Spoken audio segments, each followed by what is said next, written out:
Welcome back, my friends. Today's guest is a true testament to resilience, compassion, and a power of faith.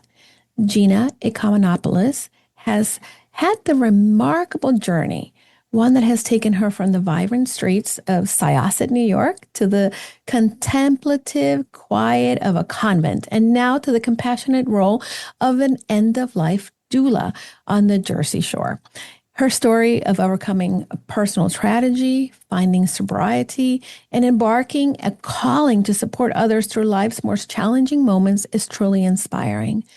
Gina, she is a heart-centered approach to life that works to serve as a beacon of hope for all of us. And I can't wait to learn more about what she does and whether you're navigating loss, seeking peace, or just looking for a story of hope. You're in the powerful conversation we're going to have with Gina.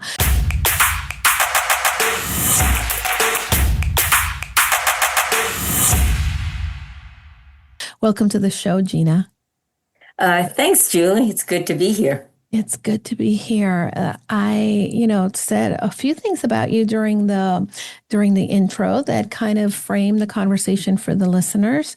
Now, your story is truly inspiring. And could you tell me a little bit more about your upbringing, which is a Greek and Italian family upbringing, and how that shaped your values and your outlook in life? Yes, I was, as you said, I was born in Syosset, one of eight children. I'm the seventh, the baby girl. My family upbringing meant a lot to me because there was a lot of love, a lot of gatherings, a lot of festivities, and my parents really, they truly loved each one of us unconditionally, and I experienced that personally. Even though I was the seventh child, I was born with a lot of health problems. Okay. Out of all the eight, so I grew up with many surgeries, mishaps, physical limitations, whatever it may be, and I internalized it, saying, "Oh, poor me. Look at me. Look at my sisters. They could play basketball and I can't." They could do this and I can't. I'm short, they're tall, they're beautiful. I felt I was ugly. And I kept all that inside as a child because my family was loving. I mean, I had really no complaints. My father, being a hard Greek father, he put us all through college, all eight of us. Wow. Mom was a stay-at-home mom and just, great cook, loved. Yeah, we would just simply love. Put it this way, Julie, when I was growing up, I wanted to be like my parents. I wanted to get married at 18 and have 5, 6 kids by the time I turned 25. Wow. And it's just because of the example of my parents. Right. Of their love for each other. But of course that did not happen. I love that. I love that you had such a strong family, a family that, made the life upbringing something that you wanted to aspire to. Now, how did your journey lead to the decision, to pursue what you've been doing for the 12 years in the convent? Because and again, I mentioned that you were in the convent, and yes, maybe I tell us a was. little bit about how you became a nun, I guess, is the question. Yeah. Well, like I said, my dream was to get married and have kids. That was my dream. Yeah. Went away to college, experienced the college life, got a degree in social work, thinking I would find my man in college. Doesn't everybody, right? Right. As my siblings did. So why not Gina? But yet, I was seeking for that love and acceptance, and I was looking in all the wrong places, and I didn't have a boyfriend or someone steady. So after college, I moved with my parents in Pennsylvania because my father retired. Now, mind you, my mother, she had my younger brother when she was 49 years old at the time. So they still, at the retirement age, they still had a child in junior high. So that's why we had moved to PA. They moved to PA, and after college, that was my best I didn't have anything to really go to except for my degree. So I went home and I became a bartender. I figured I could use up my college education as a bartender. And plus, because I liked that environment. I was loved. I was, Gina, Lola Brigida. I was Right. Carla from Cheers. Everyone's like, Yeah. Gina. And, Excuse me. and that's what I was seeking for. And I guess throughout my whole life. And I'm 23. But during that time, my mom was diagnosed with cancer, was diagnosed with bone cancer, was given 4 to 6 months to live. And so I was home with my dad. My younger brother went off to college first semester at the age of 17, hearing this news. And my dad and I took care of my mom. And that was back in 1991. And so I went back to prayer. I mean, mind you, I was raised Catholic, but Right. yet I didn't need the church or was away from You were away. God. Yeah.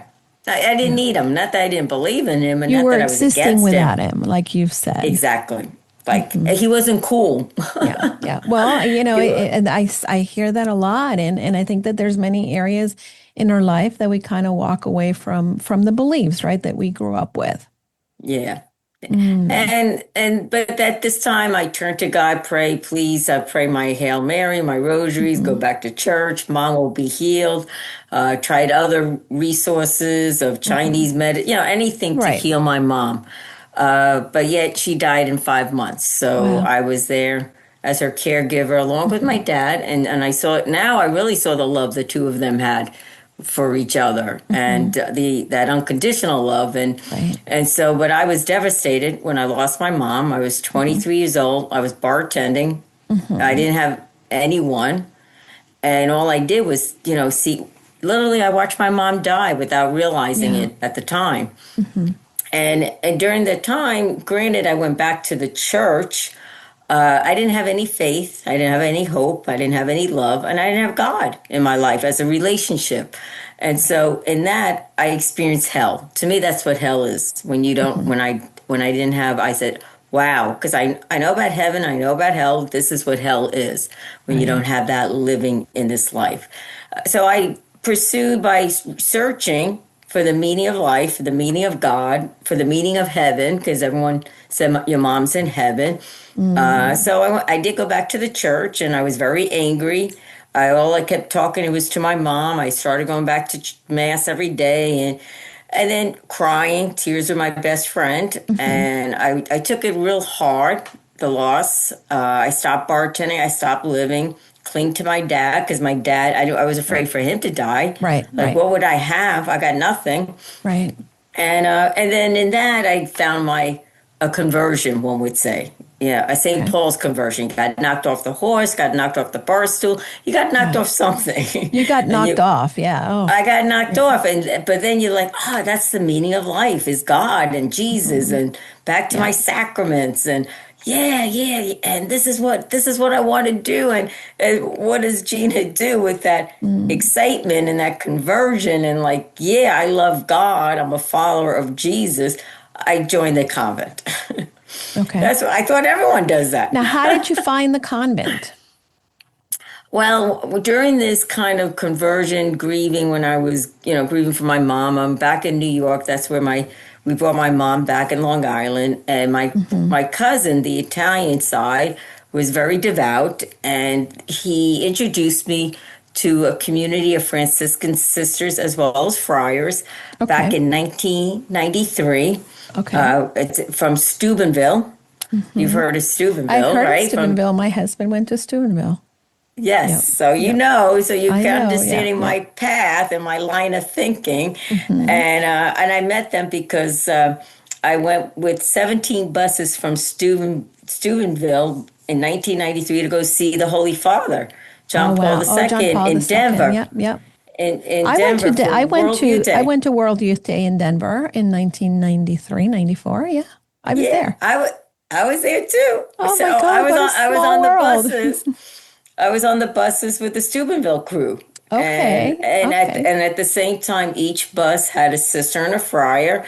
And I was like, wow, look at these young people. It's a new community, Franciscans, wearing the habit and all. And say, Right. wow, They're giving their life and they're following God and they're happy. I was like, okay, this could be it for Yeah. me. Okay. That's great. So that's Amazing. how I That was a met very them. meaningful experience for me to be there. And, we took the church Yeah. youth group where I lived in Miami. And it Wow. was just, something that I haven't experienced since then. But I would imagine that definitely being surrounded by some of the religious people in that experience definitely shaped you. Yes, yes. And as you've been there, it's like that you can't explain it, but there's some highness or Yeah, right. like wow, and Yeah. you see, I mean, all ages, but you see the young people Yeah. loving God. It's like wow. Yeah. It was powerful. It was definitely a very powerful experience. Now, when you came back from World Youth Day, how long did it take for you to then join the convent? It took me about 4 years later. In Okay. 1997, I joined. I stuck, I was always in contact with them, always Hmm. visiting them. Everybody loved me. I mean, how could you Okay. not, So, Yeah. but at the same time, I was, as you may hear about discernment, what is God Hmm. calling me? Right. Vocation? Is it to, because I Right. wanted to get married? Do I Hmm. give my life to God? Celibacy, all Hmm. that. And so, I just, you know what? I wasn't really, strong in my faith. It was just something Hmm. I was just trying to find something, and Right. and the community loved me, like my family. They loved They me, became a and so family in a time they that be you had lost your mom, and certainly your family exactly itself had changed. Now, for individuals yes. who maybe are not Catholic, I'm Catholic, and um, have had experience with religious life, but there might be individuals who don't understand the vow of celibacy that you take or what that process is. Would you explain it in a short way so that we can Yeah. get some of the It, individuals here to know what it's like? yes. As a religious vocation, you take the vows of poverty, chastity, which is celibacy, and obedience. And Mm, poverty is sort of like giving up everything, material things. Obedience is that you are giving up your own will, that you're trusting the person who's in charge, that they're mhm, speaking through God, and you're being obedient to God through them. But and chastity, which is celibacy, in mhm. other words, is giving your heart undivided, your Right, undivided right. heart to God. That there's no distractions of a female or male, of a Mhm. spousal relationship. Your spousal relationship is with Jesus Himself. And I do have to say, last thing, Julie, it's a supernatural grace because by Right, nature we're all called to be married, but it's that right. higher calling, and Mhm, and I could say it's just God's grace. If you're called, God will give you the mhm. grace to do it. Yeah, yeah. I think that, again, that is such an extraordinary choice that you made, but certainly things have changed. So tell me a little Yeah. bit of what happened next, I guess. Take me through that. Well, yeah, in the beginning, I'm this like new nun, excited, like, Hmm. and then, but at the same time, it's like, oh my God, I gotta let go everything, Yeah, yeah. poverty. I gotta sleep on the bedboard. You have to do this, Hmm. simplicity, which by nature I am simple, and it didn't bother Hmm. me giving up Right. clothes or whatever. And I love working with the poor, serving the poor, and etc. Yep. And the community at the time, we were a very small community, very new Hmm. community. It's a very well known community, but at the time, it was in hindsight, it was very dysfunctional. They were Hmm. starting, they were beginnings, and Right. so here I come in, and I'm like, everyone loved me. I have this spirit that just for everyone, for the love of Hmm. God, and Right. the community itself, like I said, was dysfunctional, and the person in charge, which I believe I see now, but back then Hmm. I really didn't see. It was that she was dysfunctional. She wasn't able to, Right. like my spirit was going one direction, the community was Hmm. going another direction. So to make a real long story short, in a nutshell, I was there for 12 years. Hmm. I made final vows, married God, married the Okay. church, married the community, but yet I experienced a lot of pain, suffering, mistreatment, and it Mm. was just hard. It was just Yeah. a I'm hard sorry to time hear for that. me. Yeah. Yeah, and I was at the same time, and I guess there's a little naive in me or ignorance Hmm. because I'm like, why would this happen to me? You know, Right. here they love me and now they're treating me like garbage. or the, Mm. Now, and you didn't join the same order from Steubenville, correct? Or No, did you? no, I Okay. didn't. Not the T. Yeah, I know who you're talking about. Nope, I didn't Okay. join those orders, that order, but Okay. I'm familiar with them. Right. Okay. So Yeah. now you were disillusioned at one point. So then, what began to take shape in your life? Well, I got kicked out of the convent, so Hmm. here I am. That was another loss in my life. First was Mm. mom. Here I'm Yeah. grieving, and then I continue to do searching, so to speak. But first, I needed to be Hmm. healed. I was so broken, so lost. I'm in my 40s, coming into the world, and I went to go live with men and women with disabilities, adult, Down syndrome, autistic, loving God Okay. people. Hmm. They kind of healed me back a little bit. And then after 2 years there, I decided to do what Gina wants to do because I was tired of serving, and Gina loves the Hmm. beach. So Right. that's how I ended up on the Jersey Shore, grab an Hmm. apartment. But now, mind you, Julie, I really didn't know how to live life. I mean, I was kind of out of Mm. the world for about 12 years, and coming in, it's like, how do you do this, how do you relate, how do you talk, Right. how do you purchase something, or whatever, Mm-hmm. a phone or this, Yeah, that and you must have been really sheltered at that point. yes, yes, Mm. Yeah. and I was broken, I was hurt, I was questioning, God, Hmm. why did this happen, Yeah. it's like, you called me and now you don't call me. Does that mean you don't love me or whatever? I Oh, mean, it's a crisis of interesting. faith. Yeah. Yeah, so that It must was, have been really something that, I know that when we lose people and we're sort of in this grief period, but then you also not only lost the identity that you had, but you were also, that was also your job. So you were, I yeah. guess, and I hate to say call it a job, but it was such a loss in so many different levels. It was. It totally was. And but when I came to the Jersey Shore, I was, like I said, I was Hmm. tired of serving people. I was just tired of discerning, where, God, what do you want from me and all that. Then I went back to bartending because that's the only thing I knew how to do was Hmm. bartending or sisterhood. And yes, it was like a job. I thought it was my life. That's what it was. I was living it as my life, and that was ripped upon me, and my Hmm. personality was crushed. I was totally Right. crushed. But then I went back to bartending. Nobody knew I was a former nun. Hmm. Nothing. I was just like trying to, You were just another person bartending. yeah, Hmm. exactly. Trying to find out what my purpose of my life is. I'm in my 40s. It's like, okay, I'm not married now. I don't have Hmm. kids. I don't have that dream that every child has that was fulfilled. And Hmm. so I continued and I bartended. And then a gentleman came into the bar. His name was Danny. And I was Okay. like, okay, we connected, we talked Hmm. because at this point I knew that I wasn't going back to religious life because that was Right. another I had to pray about, Hmm. and I'm thinking to myself, I was hurt by one community, why would I go into another Yeah. community? Yeah. So I learned how to relate to guys, and like I said, Danny came in, he did not know I was a nun at first, and we Hmm. started dating, and then he found out I was a nun, and then I come to find out he was an alcoholic who was active Mm. drinking, and I'm thinking, okay, Wow. God, why can't I find something simple, easy in Hmm. life for Right. myself? Not so. I did. I mean, Danny and I, he found sobriety, and I was like, Hmm. okay, he's a great person, sober, and then he Hmm. had a tragic story. About 2 years into our relationship, he did finally find sobriety in the West, and Hmm. he came back and got his car. He's like, Gina, would you come with me? I says, I'll go with any place with you to Hmm. support your sobriety.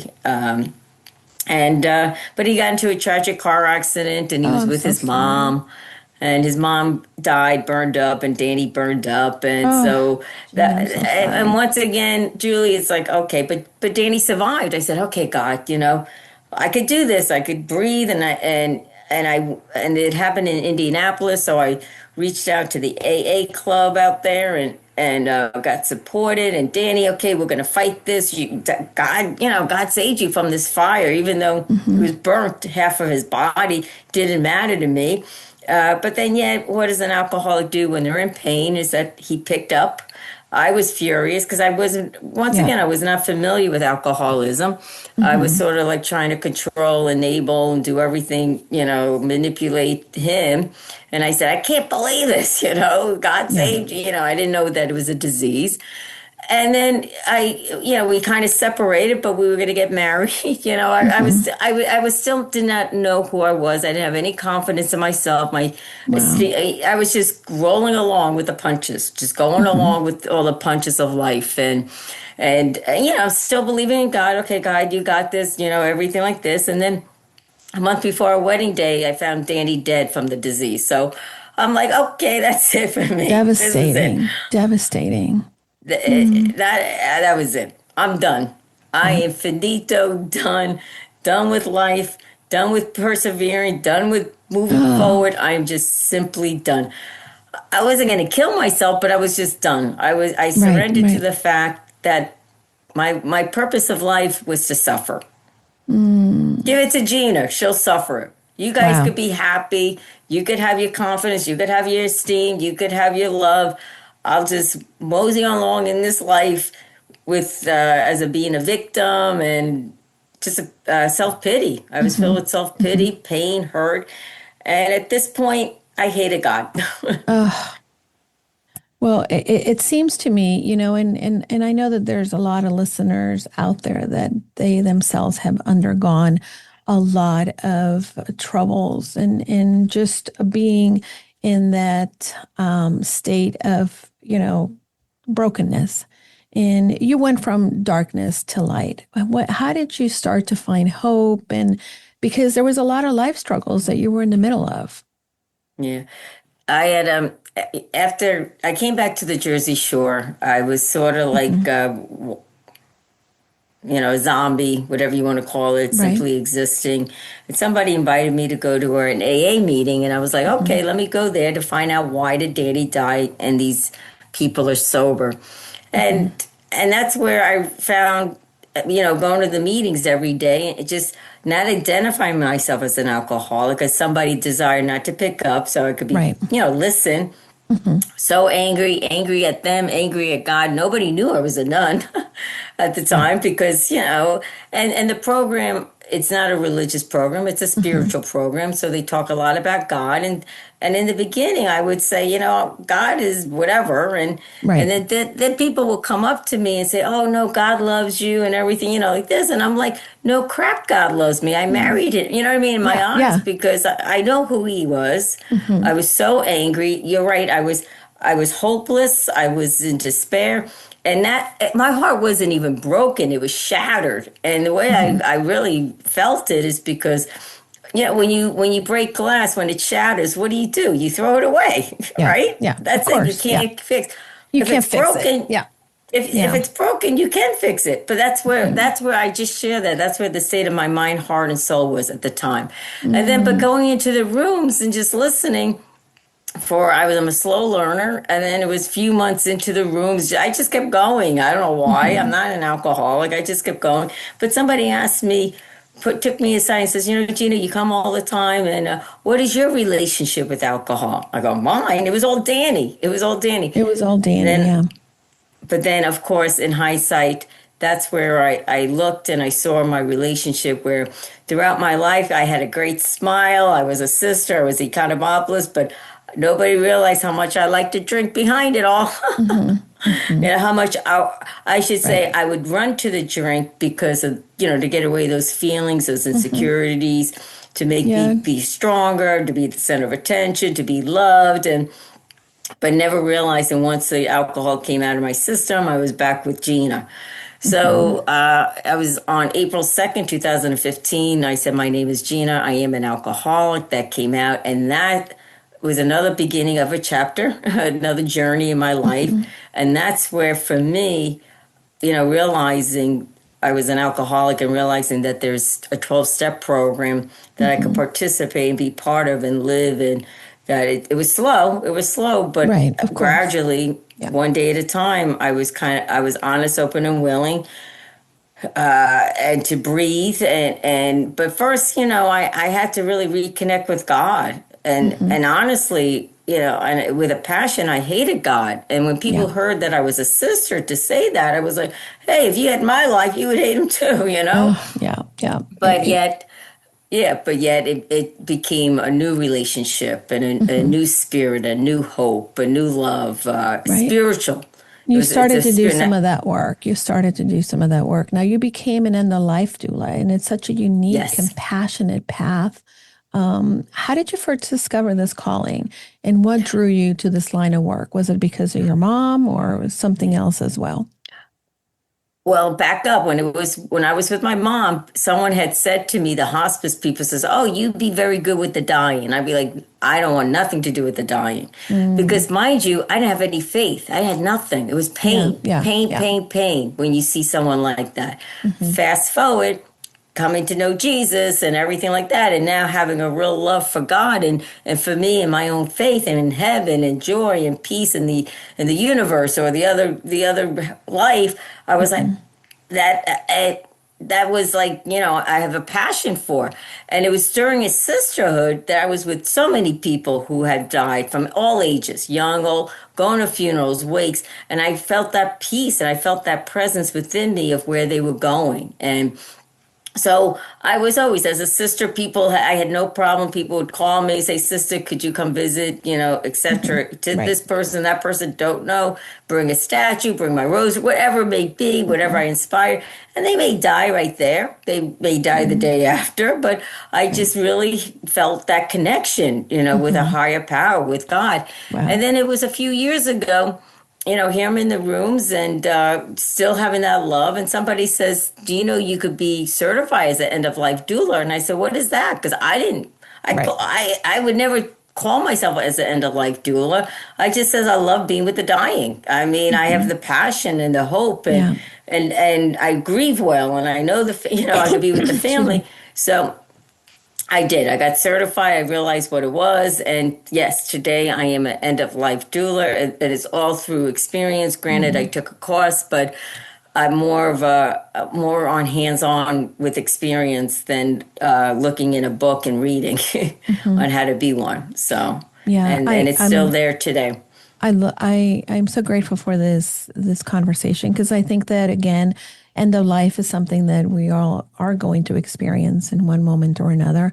I was fortunate and blessed and honored to have been with my dad as he transitioned. And I think for me, it was a very scary time. I didn't, you hear what to expect or you think and but it really because you've never gone through it like I had, right, at that time. I was scared out of my mind. And not only with the grief of like, what am I going to do without having my father? But also, am I doing it right? And what am I supposed to be doing that is right at this time? Um, for individuals that are listening, and I know people don't like to talk about death, but I definitely want to normalize that this is a part of life. So tell me a little bit of what individuals perhaps can expect, whether it's someone that is battling a long illness or someone that maybe is just elderly. What are your pieces of wisdom here? Well, yeah, I would just share that, first of all, there's no wrong way or right way. Hmm. Everyone has their own personal story and their personal journey to their own life after. Hmm. I know everyone is, there's something in all of us know Yeah. that there's another place to go, Right. Right. whether we're in touch with it or not, but there is. And what I would just encourage and just share is to go with the flow, go with your heart, go with your feelings. Hmm. And if you're afraid, hey, I'm afraid, hey, I need help. No, I don't want to talk about it. Okay, that's okay. Hmm. That's okay. You don't Yeah. need to. Nobody needs to talk about it. Right. And I'm not there as an end of life doula. When someone invites me in, it doesn't mean that they're open to it. Right. It Right. means that somehow God wants me to be there just to, whether it's a day, an Hmm. hour, just to be present to them Yeah. and share or not share. Hmm. But I know in my heart, of where they're going in my heart with God, Hmm. with Yeah. wherever their higher power, a place of peace. And so when people do come to face that or realize it, it's natural to be afraid, whether you're dying or not dying. Everyone is of loss, and it's just your own personal relationship with your higher power, with your faith, Right. with your journey. That the more it go. It's so hard. There's like no right answer, and there's no wrong answer to these questions. There's not like, okay, this is it. You got to dot your I and you're good to go. Right. Right. No. For myself, it's just and what I've learned, and even with grief, like you shared with grief, with your own, it was your own personal journey. Right. Granted, there are stages. Doesn't mean you have to go through those stages. You could do stage 5 today. Just from my personal experience, it's okay. It's okay to feel. It's okay to share. It's okay to be angry, even for the person who is dying. Like, no, I don't want to die. Where am I going? Right. All I could do is just say, there may be a better place, and trust that the Holy Spirit is with me to share with them, or they're there, and I know God's all merciful and loving, so I know, no matter what one person believes or not believe, I know God is surrounding them at this time, and I do experience that. So I just just to share with them that it's okay. It's really it's okay. It doesn't have to be perfect, and and you're not and I want to clarify that an end of life doula is not necessarily a medical professional. It's just someone that is there to provide support. Now, you talk about the stages. What are these stages of end of life? The stages of I was talking about the stages of grief, but the stages of grief, yeah. Well, okay, we can talk about. But no, the stages of the end of life is when you see somebody. Normally, when the body shuts down, right? The body shuts down, and I always would say, if somebody is dying in that way, like terminally, like that, when the body shuts down, the hearing is the last to go. And that's where you could, the loved ones could share everything they would want to share, ask for whatever. Yeah. Because, and at this point, I believe that the person who's dying is being set free. Like there's like nothing holding on, and then sometimes you'll see them struggling, and you're like, you'll hear the family saying, "It's okay to go. It's okay to go. We'll be fine. We'll be fine." They're fighting it. They're fighting it. Who am I to say they're fighting it? Maybe it's not God's time for them to go. Right. I mean, and when the time comes, it's always a perfect death. It's always a perfect timing for them. Because that's their journey. Right. And in my faith and my belief, they're with us all the time. So they're so present now that I was sharing with someone today that heaven is just a veil away. It's like right here. Yeah. We just don't see it. And but the stages of grief, what I believe it's like you go into denial first, no, and then you go into anger and you go into bargaining, and then I know the last is acceptance, and you could travel that grief. Nothing. There's not a right way to grief, and there's not a wrong way to grief, and then you have I'll keep emphasizing it's your own story, your own it's journey. Your own story, absolutely. I think that when it comes to these momentous instances in life, right, we try to have a manual that tells us, okay, do this, but there's no script.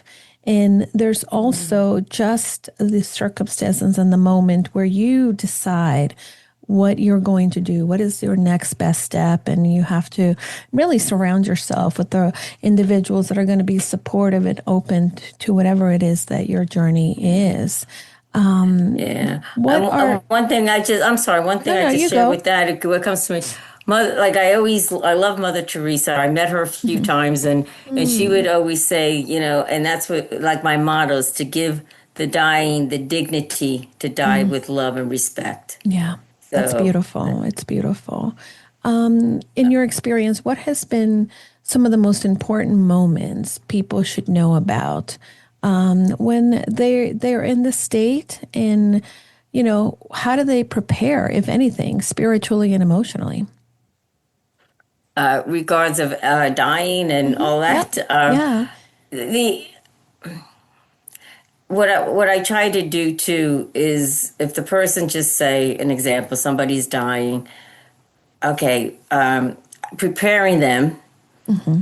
Writing things down. It depends on who you are and if you're Right. open. Like how would you like to leave this life? What Mm. would you like Okay. to do? Yeah. Do you want a bowl of ice cream? I'll get you a bowl of ice cream. Right. Right. Like and then and some of them are open. Like there are a couple I could say I was with that we wrote out their eulogy and their mass. So, oh, what song would you like? Do you like Hmm. this song? You like that? What scripture would you like? If they Yeah. whatever how do you want to leave this life? Hmm. What kind of mark do you want to leave for your grandkids, your children, etc. Mm. Yeah. Such And important and conversations. and they are but and of course you just I don't push it. I was like Hmm. okay now you but yet at the same time you just pray and there's always an opening. There's like always God always puts that Hmm. grace opening to say oh yeah let's talk about it. Yeah. And then sometimes they'll say they'll say to me I'll be just sitting praying. They're like I'm afraid or what do you think it's going to be like? Hmm. And Yeah. I just share, well, this is what I think. I'm not there. I says, for me, what I love to do is to pack their bags and to meet Mm. Jesus, to Oh, that's meet God, beautiful. Yeah. to meet their universe, Hmm. to meet their maker, their peace. I don't change. I'm not there to change their beliefs or anything. Hmm. It's to meet them. And then I always say, I whisper to them, at the end and say, give a big hug to Jesus, to mom, to dad, to Tanny. I give them a whole list Oh. of people to hug for me who's up there Mm. right now. So I know beautiful. more people up there and rooting us on. And so, Yeah. yeah, it's sad, it's a joy, and it's a pleasure. It's all these emotions on my end to Hmm. be with someone Mm. or I may not be there as like a client, but I know like recently my friend's daughter just passed away and I was kind of with her, Mm. giving her that spiritual support, Yeah. sending her and even now, being present to show up and not say a word or whatever. Hmm. And because it's who God puts in my life. Right. Right. No, absolutely. No. Um, you are helping others, and there's so much profound and deep peace that can be part of this journey. How do you envision continuing to doing this work? Oh, I just envision for myself because as I help them, Hmm. it prepares me for my own death and my own peace. Mm. As I talk about it to people, like what heaven's like, it's like, I can't wait to Yeah. go. Yeah. Really, experience brings me that peace and knowing where they're at and knowing, you Yeah. know, not to say I'm not afraid. I can't say Right. that because I'm not in that position. I'm hoping Hmm. that I'll be less fearful and more open and more joyful that I'll be with my maker, whatever, however. Right. Right. So. If you could share one piece of advice to anyone who's struggling with addiction, grief, facing a challenging chapter in their life, what would it be? I would say, I always say, do not give up. You're not alone. Do not be discouraged. There are many sources out there, resources out there Hmm. in whatever field or in the area. And the last thing I always say is that if nobody told you that they loved you, I do, Mm. because we all need to know that we are loved. Whether we feel it or not, you Hmm. are loved. Just take Yeah. that and swallow it. Well, it's so beautiful, and your book, "Shake the Dust Off Your Feet and Walk." It's a number one bestseller. Tell us more about where people can find your book and how do they connect with you, Gina? Yes, you can find the book on Amazon, and Mhm. my website as well is called GinaEcon.com. And Okay. that's where, and I do have a contact on there, and I would be more than Hmm. happy if anyone would like to share their faith, belief, whatever, Hmm. or their struggles. I'm a very prayerful person, and I would take it to the heart and Mm. pray for that person and respond. So I'm Yeah. there, Well, whether beautiful. physically or in spirit. Yeah. And, one of the things that I notice on your site is that you have questions. And I think that this may be a really great read for groups to, bring in so they can start to really normalize and have these difficult conversations. And I think that your book can be a Yeah. great guide.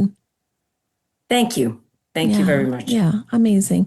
Well, Gina, I am so grateful for your time and for you being here. You're going to have to come back. We have to talk some more. There's so many things that we can unpack. But in the meantime, my friends, GinaEcon.com is Gina's website.